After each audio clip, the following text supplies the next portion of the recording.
One of the ways in which the fire is used as an example is how the sparks relate to the fire itself. What does the nature of that tell you about the individual self, ourselves, in relation to the entirety of Brahman or God or the divine, however you want to kind of describe that? Anything that comes to mind in terms of how you see the sparks acting with relation to the fire? I feel like you'll see the sparks kind of being separate to the fire, but then in reality the sparks came from the fire, so Okay.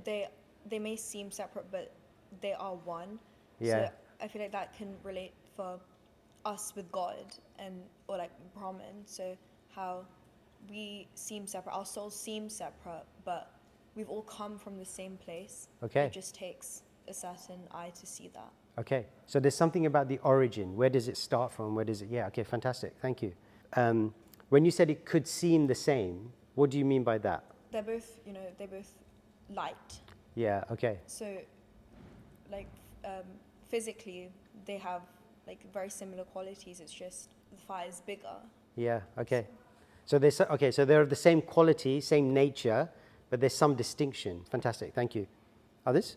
I guess one of the things is you can think about the lifespan. So the fire is obviously very strong, very ongoing, and it lasts a long time, and it's not put out easily. However, when you notice the sparks, you can only see them for like maybe a second. Maybe you can even notice the size difference, how the sparks are only a very, very minute part of the entire fire. So in that way, they can be seen as like maybe inferior, shorter lifespan, smaller in size. And what happens to the spark in its journey? I mean, Like- it leaves, it goes out the fire, Yeah, and then what happens to that spark when it goes out of the fire? and then it disappears. Okay, and what does that tell us about the nature of the self?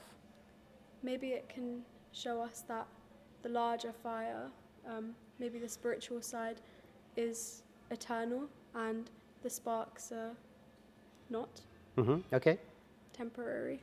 okay. And one of the ways that the Upanishads are describing that spark is that when the spark is in the fire, it retains and regains its fiery quality or nature. But when it's outside, it seems, as like you said, seems to just lose that quality and be finite, which is kind of the nature of the self we see in the material world, is that it seems, because it's seemingly separated from the fire, that it seems like it's lost that quality potentially, whereas spiritual practice is about kind of putting it back into the fire to regain that quality. So yeah, it's a great observation.